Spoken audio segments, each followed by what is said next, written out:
Hey, good morning and welcome to Breakthrough Walls. I'm Ken Walls and I'm your host. And today I have a real life rock star on the show. Peter Vekselman is coming on. Wait till you hear this guy's story. It's amazing. So do me a favor and do your friends a favor and go ahead and share this out so everybody has a chance to hear Peter's story. Stay with us. We'll be right back.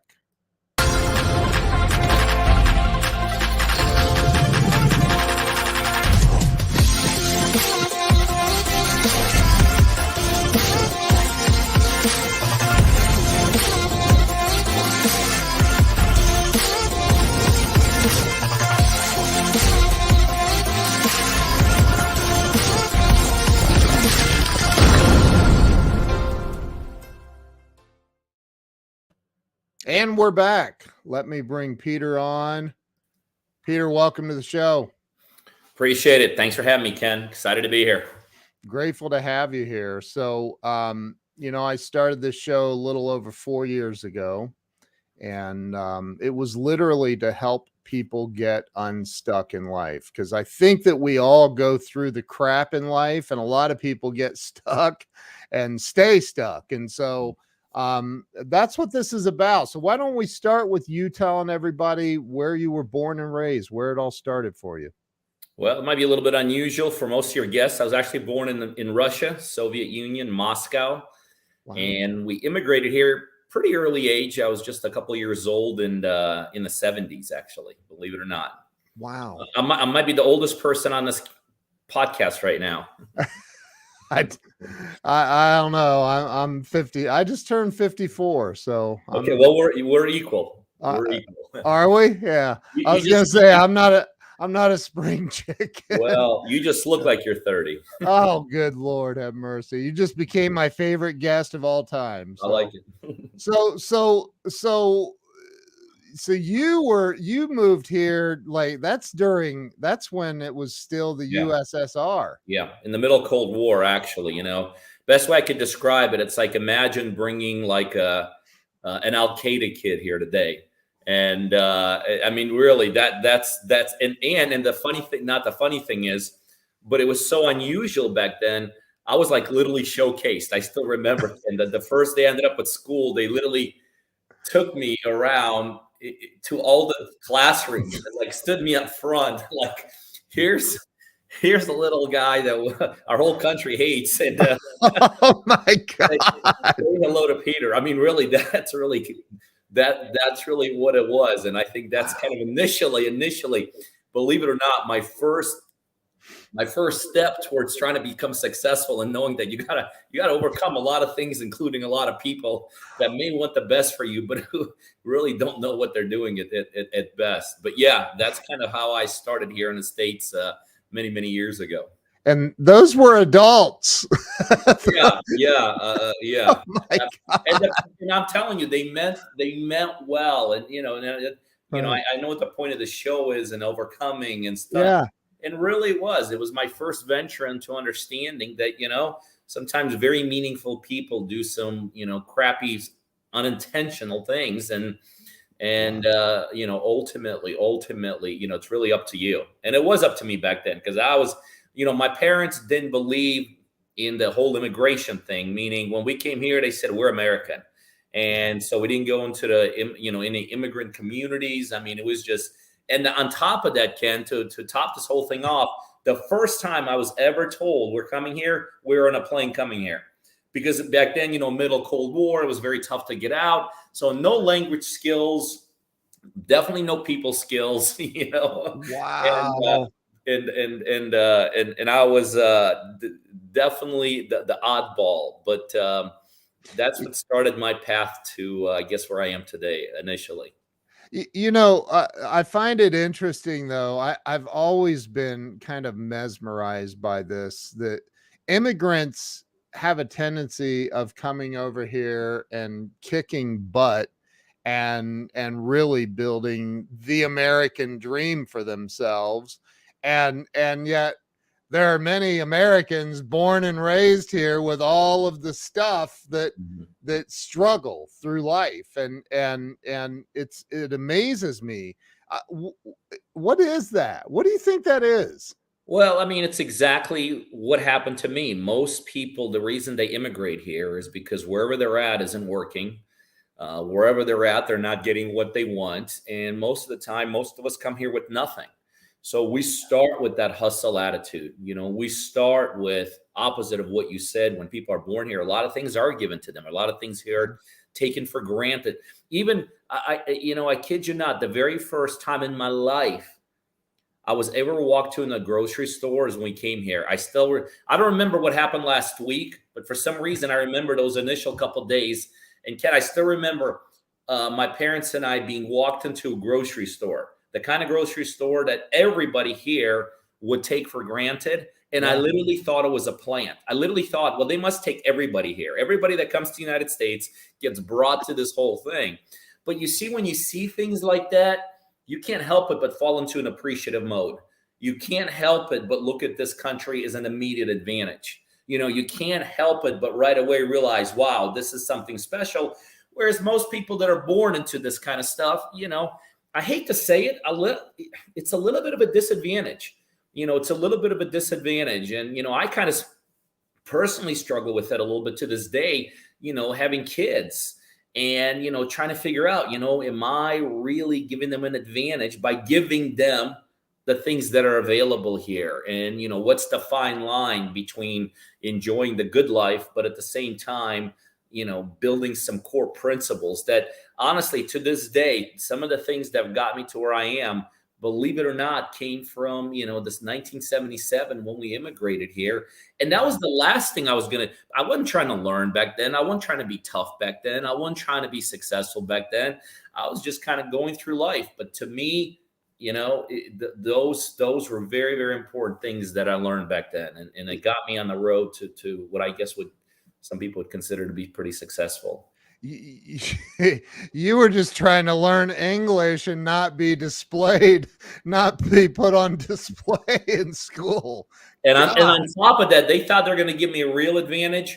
So they decided that, I don't know, I can't remember how old I was, but they decided, well, since he doesn't know the language, he's brand new, let's put him in a grade 2 grades below. So I was a total freak. And I was the biggest kid, which made me even more freakier on top of that. And so it's like, line them up every possible way that you can. But again, look at it now. First of all, as you know, when you go through things, you don't know any different. So I didn't know any different, and especially when you're a kid, you really don't know any different. But again, out of all the amazing things that my parents had done for me throughout my life, taking the chance they did in the 70s to come from what was back then pretty rough country, obviously, to this, which in any regard was a paradise compared to that. Yeah.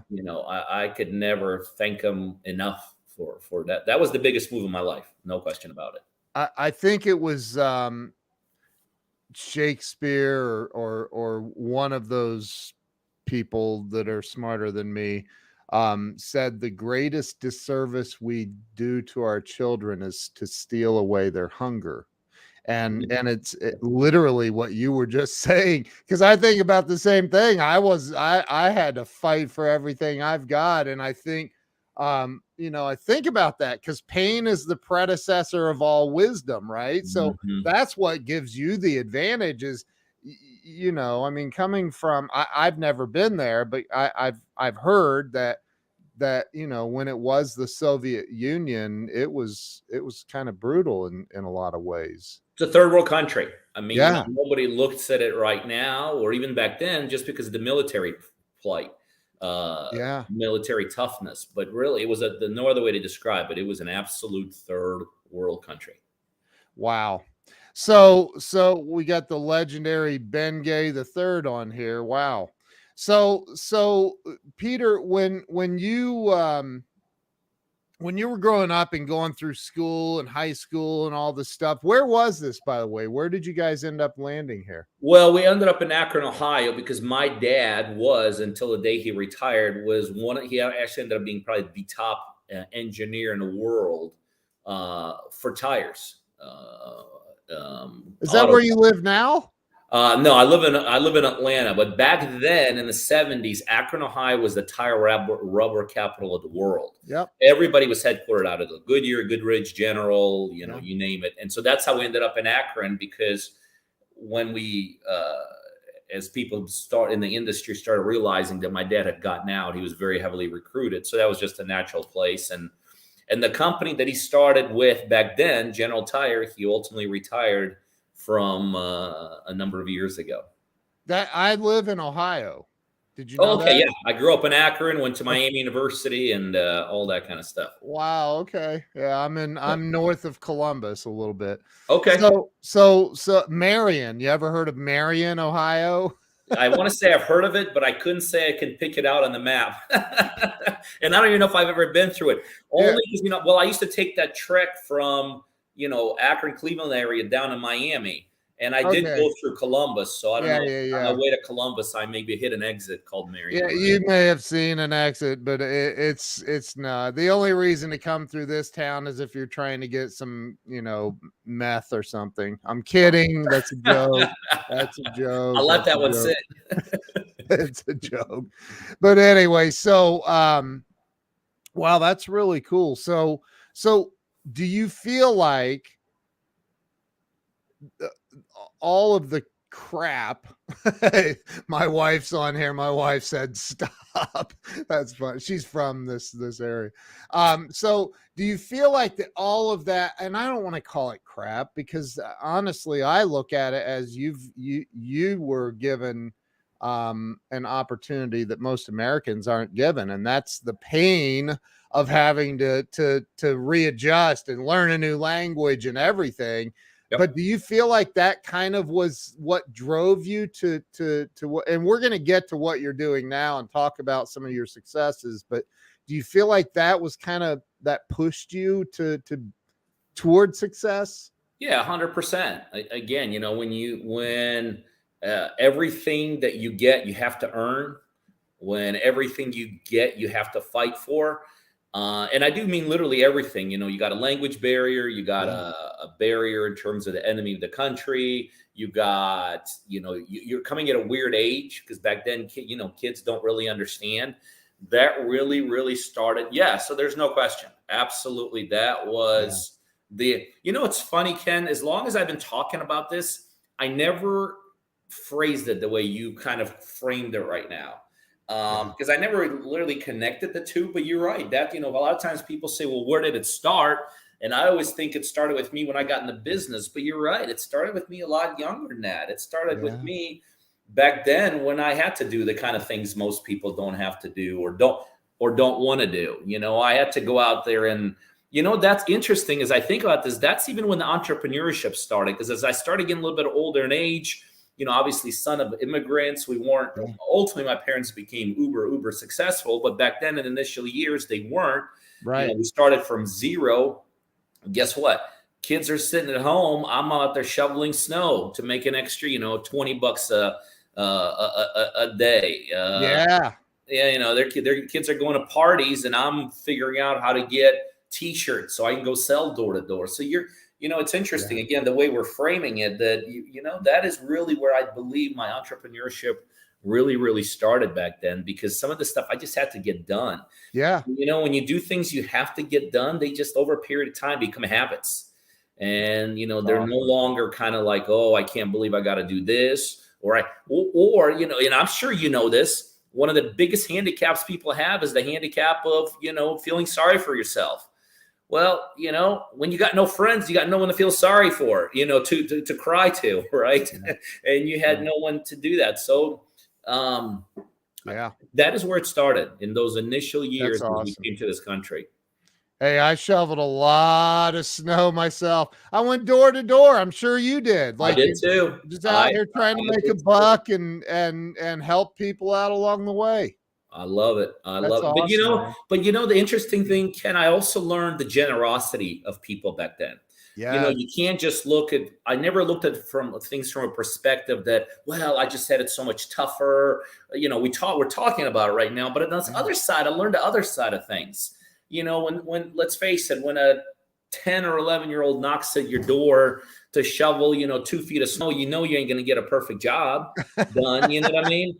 So I Right. also learned that other side. I think I learned the camaraderie. I learned the giving people a chance and all that kind of stuff. Because in the end, a lot of people gave me a lot of chances back then just for being who I was. The little kid on the street that out hustled everybody. So I learned both sides of the equation, and I think ultimately you got to have both sides. I don't think you could beat your way to success. I don't think you could just tough your way to success. I really think in order to really fully enjoy success, you have to have both sides of the equation. It's not just who the toughest kid is. It's also who's got the passion side, who's got the passionate side, who's got the understanding side, the empathy side, and all that. So all of that really was formulated for me at those initial early stages of my life. When did I'm assuming, and I hate to assume things, but I'm gonna make an assumption because you came here. How old were you again when you moved here? I was a little bit under 10, like Okay. 8, something like that. Okay. So you were speaking Russian already. English wasn't a second language, I'm sure. So you got here, you were forced to learn English, I would imagine, rather quickly. But with that, there had to be an accent. Like people had to be able to, back then as a kid, they detected it. So here you are, this little Russian kid running around the streets of Akron, knocking on doors and doing your thing with an accent as well. Well, as you know, Akron's not a big city. It might No, not be as small as Marion is, but it's Akron's not a not. big It's city. much bigger than Marion. Well, but the crazy thing is, I was, believe it or not, the very first immigrant that ever came to Akron. So it was very easy. I didn't have to have an accent. I didn't have to look a certain way. Everybody knew about me. We were the first immigrants from the Soviet Union to come there. Oh So, my but God. having said that, Ken, I did not have an accent. This is an interesting fact, maybe for your audience. For those that have younger kids, if you ever want to teach your kids a language, the key is to do it before you're 13. If you're learning something before you're 13, I don't have an accent now, obviously. No, And I never really did. So that's really the magical thing. So before 13, wow. you really don't have an accent. And I learned another thing is, when you get thrown into the school area, you learn pretty quickly as a kid. You know what I mean? You get acclimated pretty quickly. So I can't remember how long it took, but I'd say probably within 5-6 months, I was up and running, no problem. Wow, that's incredible, man. So you graduated high school in Akron. You said you went to college at Miami, which is down by Cincinnati, right? Yep. Miami of Ohio. Mm-hmm. And talk about when you look, my wife is so in agreement. She talks about that all the time because in Marion, they don't really like it's when you get into high school, they start, which is insane. Like, She's my right. wife. Yeah. She's right. If that's important to your family, but that's the key. Catch it when they're young. Yeah. So you went to college. What did you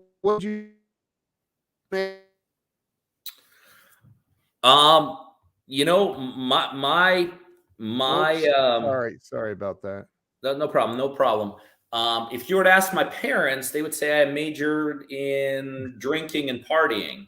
If you were to ask me, I majored in Miami. But and here's another thing I learned about myself in school, that ultimately, when I don't see value in something, and I think that's why a lot of people, don't get these breakthroughs.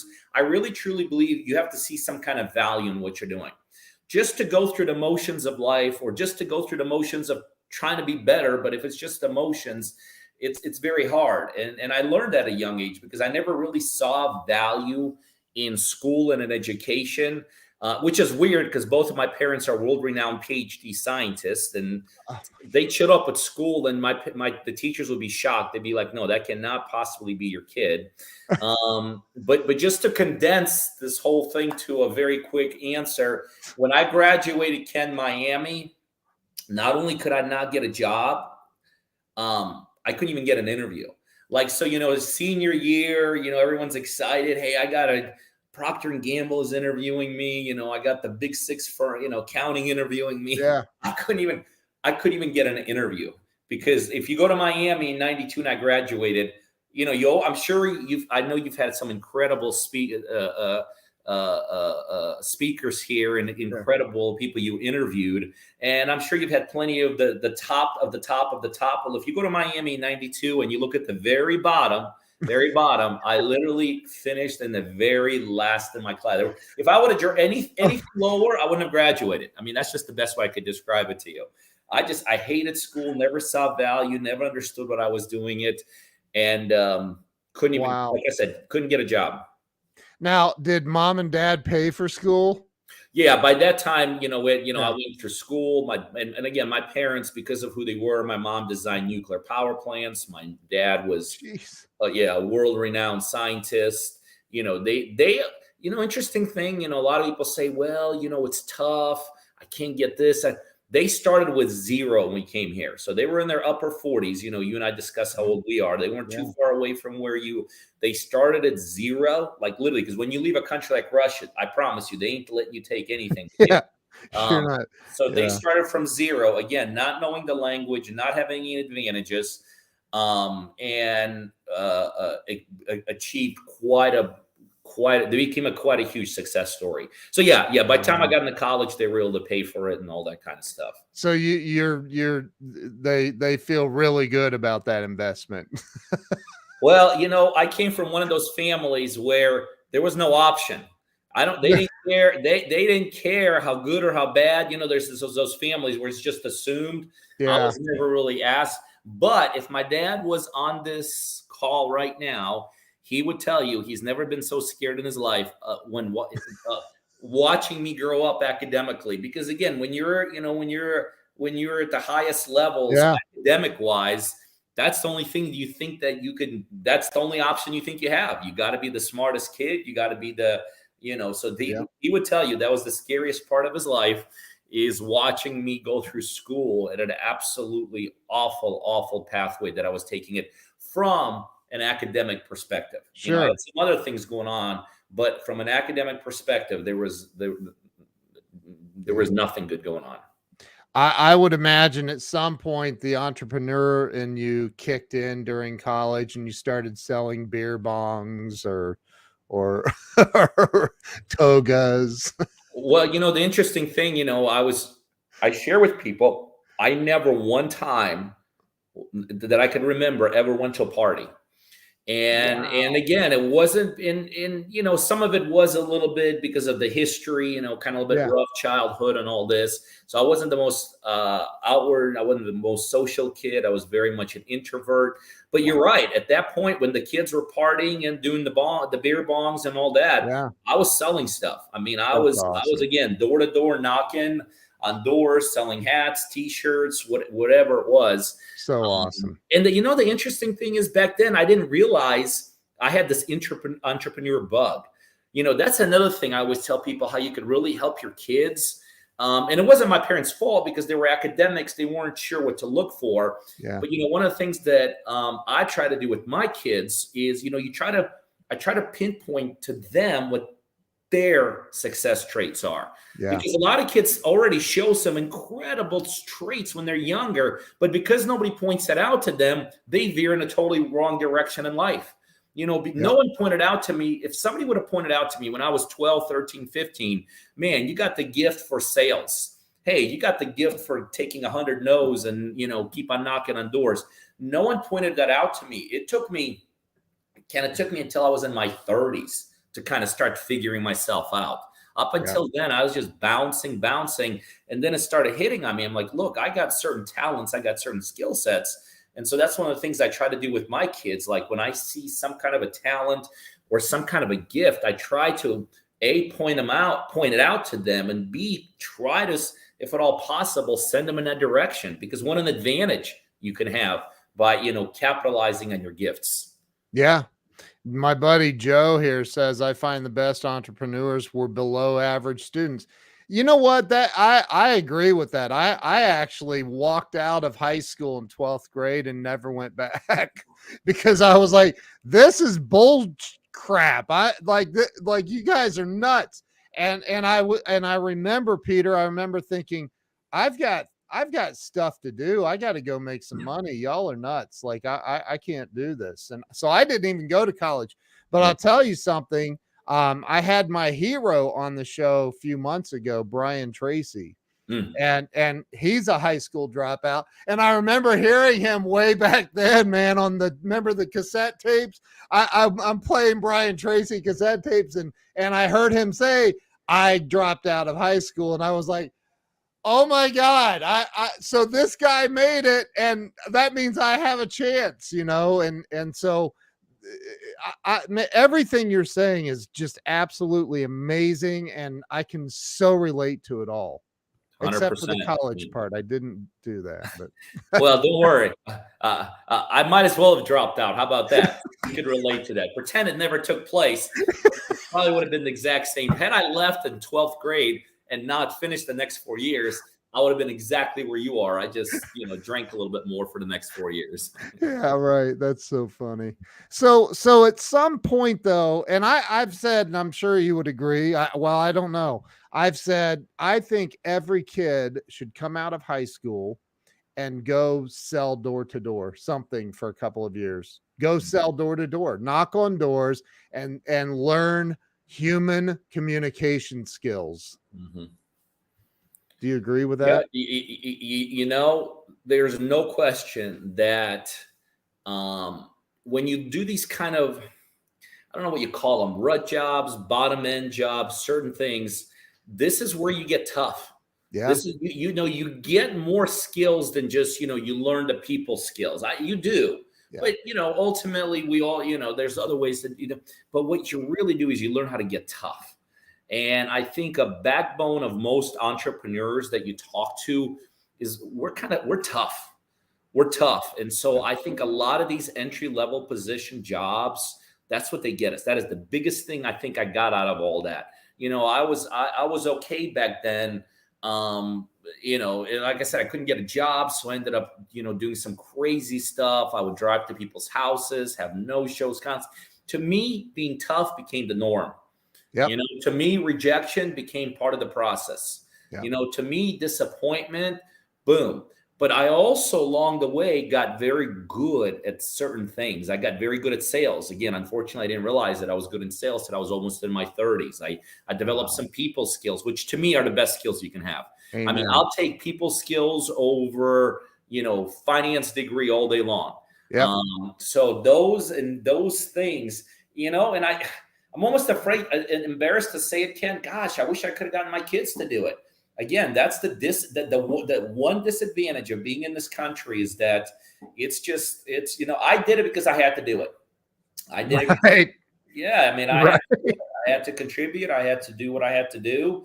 Yeah. But it's just there are some advantages to having there are some disadvantages to having advantages. I totally agree.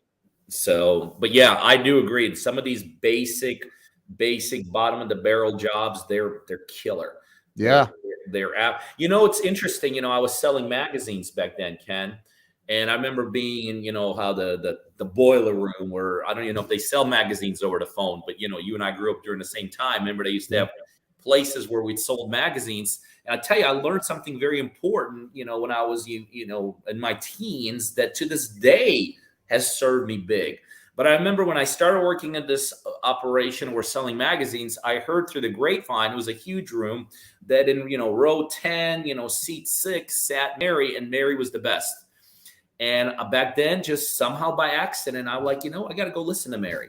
And that little listening to Mary to this day has taught me it ain't about how good you are. It's how good you surround yourself, the people around you. And that's how you learn. And that, what I mean? So during those times, during those kind of basic, gut wrenching kind of like, man, what am I doing? Is this, man, that's what you learn. And that's what you take forever and ever and ever with you. Yep. But the skill sets I learned there, I talk about them and I teach them to this day. That's so awesome, man. So talk about you said you had kind of an awakening. And am I seeing this bracelet on your wrist? Yeah, I just went. He was just Grant was just in town. Um, he was That's so just in awesome. town a couple weeks ago, and I always tell people, look, I don't care how good, how tough, how smart. You're gonna have down moments. You're gonna have down times. You're gonna question. There's no one above that. But what I also tell people is you have to figure out what brings you back. I don't think there's just that one thing that could snap us all out of it. You know what I mean? To some people, it's this learning. To some people, this. Yep. I'm telling you, to me, and you know what this bracelet said? This gets me out of my little funk 95% of the time. I just got to look at this, and That's 95% it. of the time, boom, I'm good. I'm It good. lays right next to me all the time. I had a whole jar of these. Just a little sales tip for anybody listening. I bought a whole jar of these on grantcardone.com. I'm Mhm. not getting paid for this, by the way. This is not a promotional, but I like problem clients. I've given these to like 100%. they can't make a decision. Here, you need this bracelet Yep, thing. I So agree. so talk about when you said you had kind of a shift in your 30s. You started figuring out who you were. I'm sure there were different jobs and things you did along the way, but when did you find the thing that you do now? And just for everybody listening, kind of give a prelude to what it is you do now and how you got into all of that. Sure, sure. Well, I'm a real estate investor. I have an extremely unusual model. I'm the only one, as far as I know, in the country that does this, and I'm sure we'll get into that. Yes, we Um, we but will. but what really happened to me, uh, by the way, you said the word jobs. I didn't really have jobs. The closest I ever got to jobs, again, because no one wanted to hire me, was a couple 1099 positions. I sold some radio equipment. I sold some Yeah. insurance.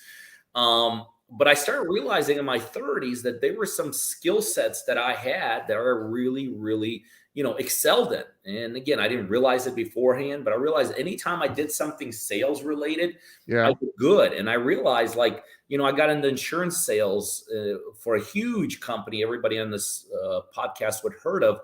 And within a couple of months, I became rookie of the year in a city I didn't have any relatives in.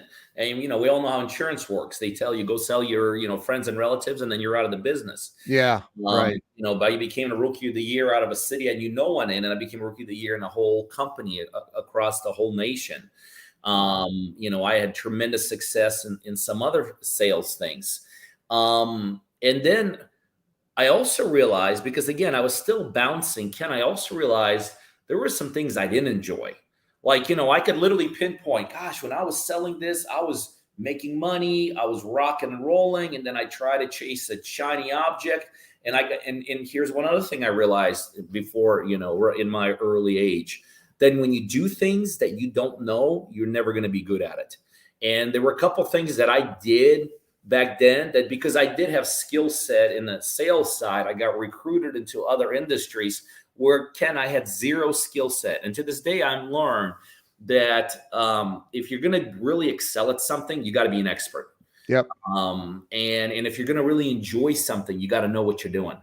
And if you're not an expert and you don't enjoy what you're doing, chances are you're never going to get to those highest levels of whatever that is. So you couple all that with what I did.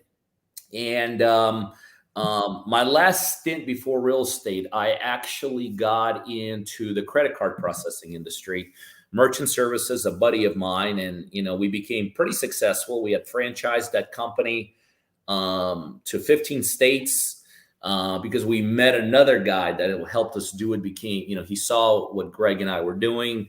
And Warren took a lot of liking to us. He had a lot of money, so he financed us behind the scenes. And that was the last final time I really, really, really understood this whole concept I was just explaining to you. Even though at that early age, we had sold 15 franchises, we're making good money, I did not truly understand the industry. Yeah. And that was the last time I kind of made my, at that point I was like, okay, I'm no longer going to do things just because I think that's like there's an upside. I'm no longer going to do things that I really don't understand. I don't want to be hanger outer, I don't want to just kind of exist. Because I never really truly understood that industry as a whole. So I got out of that industry, sold my shares, and was just sitting with somebody that I knew and respected. And one day he gave me a book by a gentleman named Lonnie Scruggs. And if anybody is in the real estate industry that listens to you, or especially mobile home industry, Lonnie used to be, he just passed away a year or two ago. He was like the grand poobah of the mobile home business. Wow. And I read that book. And again, there were some things I learned ahead in life. One of them was going back to that telemarketing job with magazines, where I learned get around really successful people. I read that book. I knew nothing about mobile homes. I figured out who Lonnie was, and I called him up. I said, Lonnie, I know nothing about mobile homes. I just read your book last night. Best thing I've ever seen. I'm all in. What do I got to do? He's like, dude, I got a seminar this weekend. We jumped in the car. We went to a seminar that weekend. So I call him like on a Tuesday, Wednesday, Saturday, Sunday. I'm with Lonnie at one of his local seminars that he used to do from his own home back then. And I got back, and that same Tuesday, bought my first mobile home. And within 3 years, we had the largest brokerage of mobile homes in the state of Georgia. And I know you're a northern guy, so you probably don't appreciate it. But Georgia and mobile homes, that said a lot. The fact, dude, I used to live in Kennesaw a long time ago. Heck, you're 20 minutes from where I'm sitting right now. Yeah. Okay, so yeah. Back then, especially, there were tons and tons of mobile homes, especially Cobb Parkway. I don't know if you still remember that. I had a business on Cobb Parkway in Marietta. Okay. There you go. There used to be a bunch of dealerships back then when I got started.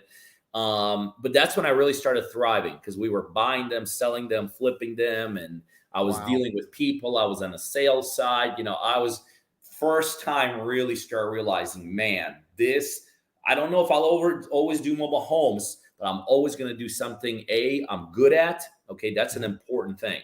Yeah. I don't believe, I don't buy into, and I know some people do, but I don't buy into this philosophy you should be miserable your whole life. You know what I mean? So, I was good. I understood. I'm rest of my life, even if it's not mobile homes, I'm going to do something I'm good at and something I really understand. And I really, really, I had a partner back then, Jeff, and Jeff and I just absolutely rocked it out over the next 3 years in the mobile home business. That's awesome, man. I have a friend that's in the Grant Cardone circle, Chris Rude, who lives down in Louisiana, and he's huge in the mobile home. He buys mobile home parks like crazy, and he's doing well. Very well. A lot of upside in those boxes. Yeah, right. So unless you're in Tornado Alley, then you don't want to. Yeah, but so talk about, and Jackie says he was about to say he does something unique in real estate. What is that? So what is that that's unique and sure. I know a lot of people in the real estate game. I'm not one of them. I've owned one rental property in my entire life, and drug dealers shot holes through my dishwasher, and I said, I'm never doing this shit again. So, but I know I need to, but tell me about what's unique about what you do and what you're teaching and how you get people involved in it. Sure. Well, like I said, I lasted in the mobile home industry for about 3 years, because back then the financing for a lot of mobile homes. So then we transitioned into real estate, which is kind of the same. I realized very quickly real estate is not the same as mobile homes. I literally made myself homeless, believe it or not, within 8 months, living out of the backseat of my car, lost everything. Met my first mentor, and 3 years later, was able to get out of that mess. And became a fairly successful real estate investor out of Atlanta, Georgia. Did thousands and thousands of real estate transactions. But here's the best way I could describe what we do now. And reality of it is, well, you're a perfect example. One transaction, almost gets shot, or at least your dishwasher gets shot. Yeah, right. But Ken, I can tell you, reality of the industry that we're in is that it has a abysmal success rate. Absolutely abysmal success rate. You know, Really? on average, less than 3 to 5% of people ever make any money in real estate. And it's something we don't talk about. Those of us in the business, we just kind of sweep it under the rug. But you know what I always say is, you know, kind of, Ken, what other industry would that acceptable in? Like, would you go to a hospital that's got a 3 to 5% success rate? You know, you're going to go to a grocery store that 3 to 5% of the food is good and the rest will kill you. You know, Wow. you're going to get on an airline that's got a three. You know, it is very, very interesting. But I am literally part of an industry that has probably one of the worst success rates out there. But it's been like that for so long. We just all accept it. You know, those of us that are in the business, those of us that had a chance to achieve, those of us that had a chance to educate others, we just kind of sweep it under the rug to a certain degree. Wow. And a lot of times we blame the students, like, well, we're telling them what to do and all this. But that problem does exist. And I'll tell you why it exists. It exists for a reason that nobody really thinks about. But when you start laying it out, you realize, wow, there's no other industry that does this. So no wonder that the success rate is so abysmal. Here's what happens to a typical person that wants to get in the real estate industry. And then I'll share with you how we've been able to overcome that and get our success rates through the roof with people we work with. But here's what happens to a typical person that wants to, you know, get into real estate investing. Yep. The first thing is we know this is the first thing in any industry that you want to get into. The first thing is you got to know what you're doing. You got to learn this thing, right? And so the way most of us do it is we go to, like, you know, the typical gurus, right? There's plenty of educators out there.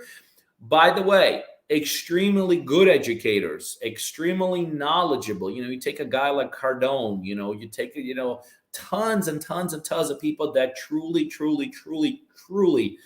know what they're doing. So you go and you get your education here. And then you're like, okay, well, I've learned this thing. So now I got to do this thing, right? So the very first thing you need to do, if you think about it, if you're a real estate investor, the first thing is you got to find something, got to find a deal to do. So here's what what every typical investor does, right? They got trained on what to do. So now they got to find a deal. So most of us, or most people out there, you know, they'll go to like a Google search engine and they'll type in marketing, you know, lead generation. Well, when you know, for real estate investors, and what'll happen is they'll see literally hundreds, if not thousands, of different ways to find deals. You know, direct mail, you know, web-based marketing, signage, radio, and all this. So they'll try to, you know, like, okay, based upon what I learned and based upon how much money I have or don't have, and based upon all this, I think this is what I got to do. You know, I'm going to do this kind of marketing to find deals.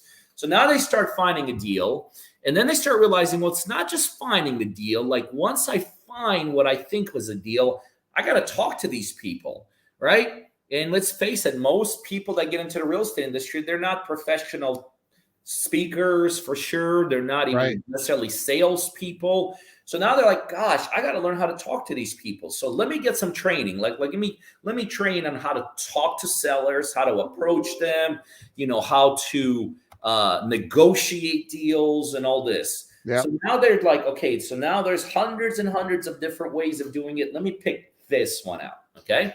Then they realized that, well, okay, so now I've gotten this far. I got to make some decisions here, right? I got to make some decisions. Like, so I need some data. I need some information. Like, how do I know this thing will cash flow? It's a rental. Or how do I know a fix and flip? And there's plenty of ways to get information out there. There's tons of apps. There's tons of sources. So again, they're going to just try to figure out what they feel. Okay, here I'm going to get, let's say I'm going to get this app, and this is where I'm going to pull my comps from. This is where I'm going to put my data from. And then all of a sudden they're like, okay, so I've gotten this far in a deal. Gosh, I didn't even think about this, but I got to know how to close this thing.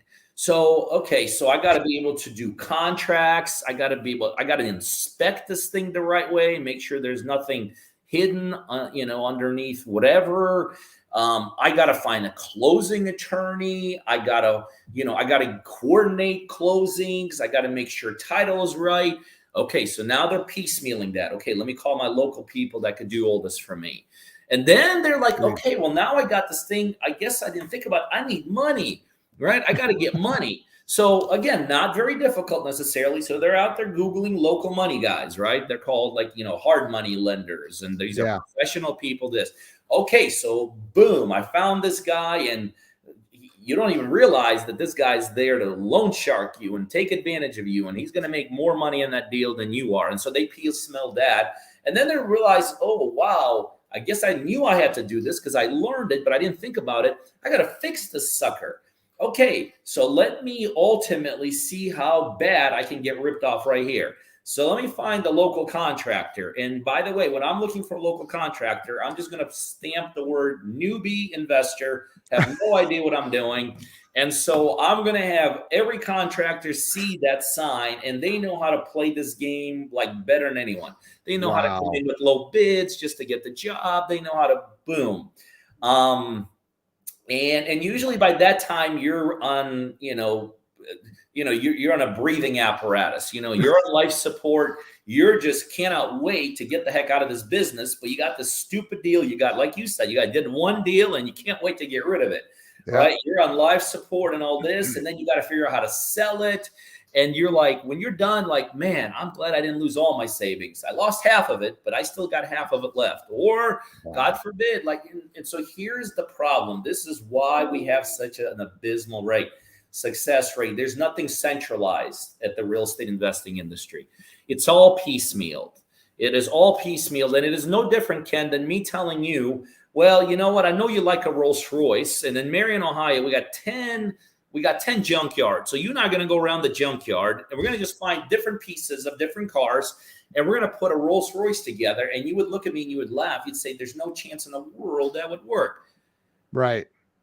But that's exactly what happens in the real estate industry. You piecemeal it. And not only are there 20 different parts of the real estate business that have to be piecemealed, what most people don't understand is within each one of these parts, like within marketing, there's 6,000 different marketing ways of doing it. Yeah. Within money sources, what most people don't realize, there's 1,000 money sources out there, but there's right ones and wrong ones. And, the contractor thing, we could sit here talk for an hour about. And when you piecemeal it all together, it's like having an assembly line putting a car together. But, you put together here, and then you go to a different assembly line 6 hours away, and then you fly the car to California. Yeah. And this is why assembly lines, they have to flow, and real estate has never had a flow to it. It's always piecemeal together. And an average investor has no idea how to piecemeal it together. And this is exactly why we have such an incredibly poor success rate in this industry. It's so poor, no one even talks about it anymore. And this is how I feel like we've solved this problem. Because what I do is I partner with people across the United States, and I do deals with them. But the most important thing we put everything under one roof. We put everything under one roof. For instance, we teach and educate all of my partners under one roof. Wow. I spend my own money in their markets, and I actually generate leads because I know what kind of leads work and what kind of don't. I provide them technology because out of the 6,000 ways of getting information, I know which ones work and which ones don't. So we literally hand them the technology that works. My back office does all the back office things for my partners. We do contracts for them. We do inspections for them. We process things. We find local closing agents. We coordinate buyers. We coordinate sellers. None of my partners have to even worry about back office. Wow. We provide contractors for them. Because I've had 22 years history and done thousands of deals with these partners, we now know a network of contracts across the United States. So our contractors literally go out to these cities and we help them fix these properties. We have a team of agents that then sell these properties. And so the question is, well, how can I sit here and tell you, Ken, that I've got it all figured out? Because I do one other thing that no one else will do. I provide all my partners money to do these deals with. I put my money where my mouth is. I back them financially. So not only do we provide everything that everyone needs to execute and to do deals correctly, I'm so confident in what we do, and we've done it thousands of times, and we do all of our deals with partners across the United States. I actually fund the deal 100%. I give them unlimited money to have as much money as they need to close as many deals as they want. I literally put my money where my mouth is, and this is why when people partner with me and my team, our success rate is through the roof.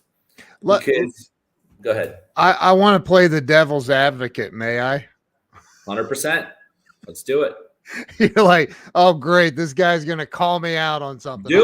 I'm not calling you out. My question is, I think, a logical question.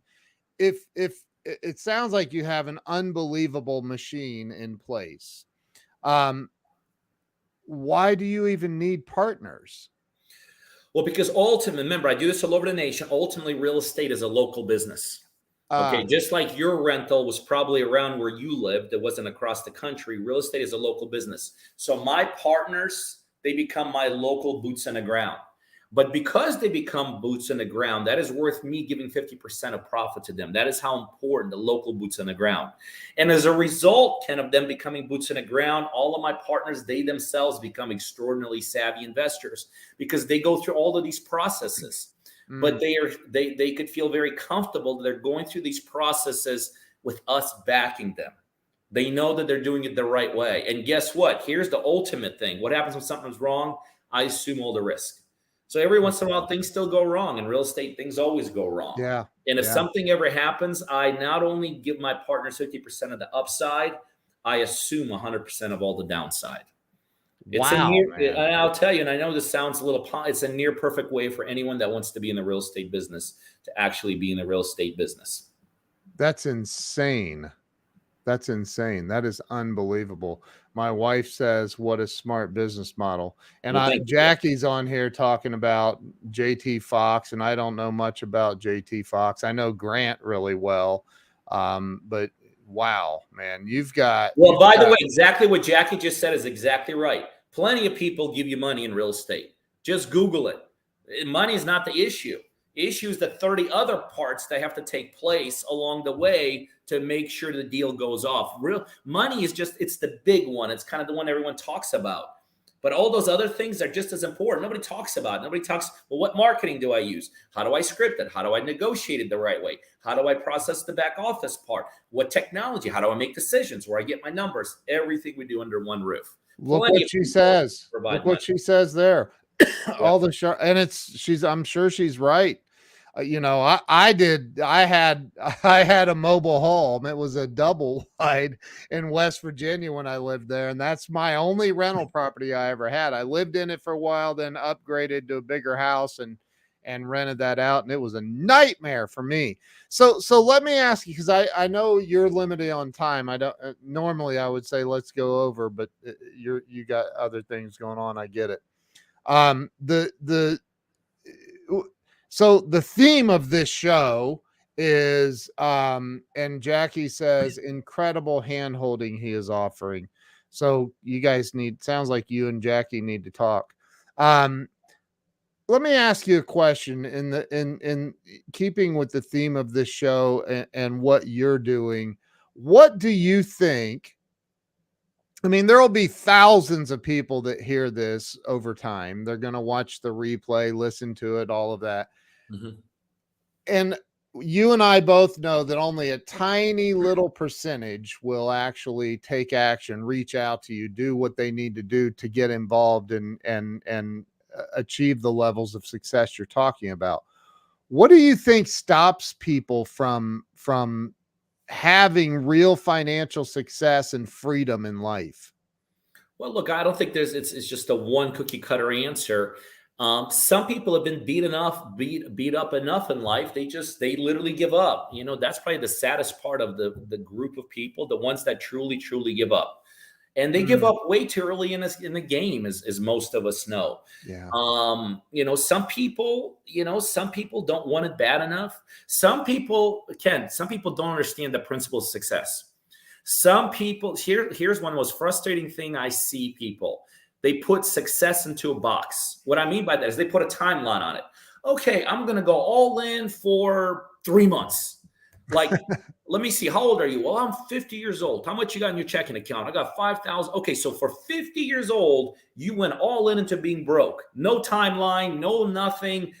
You're 100% old, but now you have a chance to be success. You know what I mean? So here's one thing: you cannot put success into a timeline. You can't put it in timeline, and you can't put it in the box. Meaning, if this happens, then I'll do it. Like if I find a deal, I'm going to do it. Or if I achieve some success, then I'm going to stick with it. The other thing, Ken, that happens is most people don't have no idea how to judge success. Too many people judge success in the beginning based upon how much money they're making. Well, you and I both know it has nothing to do with it. In the beginning, it's not about making money. It's about 20,000 other things. Yeah. Money comes as a result of those 20,000 other things. Yep. So most people have no idea how to evaluate where they are in the process. Had I evaluated myself in real estate when I got started 22 years ago, I made myself homeless 8 months down the road. I'd say that is like, if someone's going to say that is failure. But had I evaluated myself back then based upon how much money I was making, I'd be out 22 years ago. But I learned that it's not how much money you're making, how many deals you've done, how much success that you think you should be having. Yeah. Success is evaluated based upon other things, effort, maybe, whatever industry you're in, how many calls you're making, how many approaches, how big is your pipeline, though that's how. So most people put a timeline on success. You can't do it. Put success in a box. If this happens, then I'll do this. You can't put success in a box. You have to learn how to evaluate. This is why it's so important.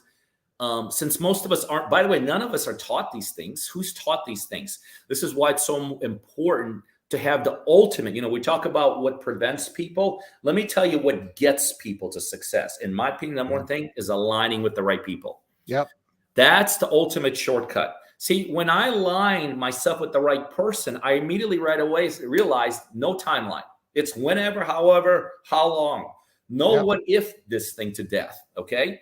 It's this, and I learned how to evaluate it. Back then, I learned not to evaluate it based on what money I was making. I learned to have other KPIs. I learned to have other indications.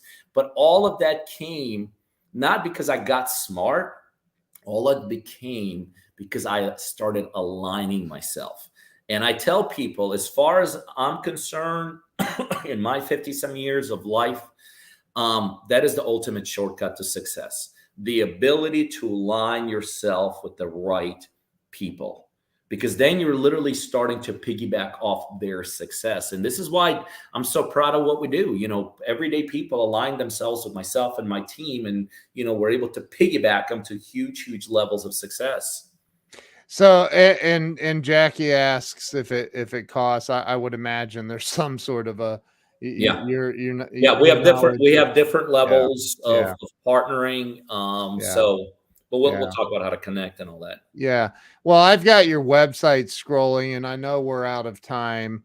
Man, I wish we weren't, because this is valuable information. Like, it's so valuable. And look, Jackie said, I'm aligned. Let's go. Well, at least it's resonating with one person. I know, one person is all in. I know. Can't wait to get started, Jackie. But I do think that it's important. I'm doing a private mastermind thing with a buddy of mine that toured with Guns N' Roses and Air Supply, and we have some of the biggest celebrities ever known to mankind that are going to be there teaching at this thing. And that's our entire theme, Peter, is it's about, it's who you're around. Like, people need to get that, man. Like, it is so important to align yourself with the right people. And I think you'll agree with this. As soon as you realize you're not aligned with the right people, get out, cut ties, and go. Do you agree? 100%. Because aligning yourself with the wrong people does opposite of what aligning yourself with the right people does. Yep. That's really what it comes down to. People get so emotionally invested in those bad relationships, and Dude, listen, I just called you dude. Sorry. That's Peter, okay. listen. I've been called worse. It's something that I just do to everybody. No, But no. like, Hey, by the way, and I know you got the website scrolling, but I'll tell you the best way to get a hold of me is actually through some of my social media.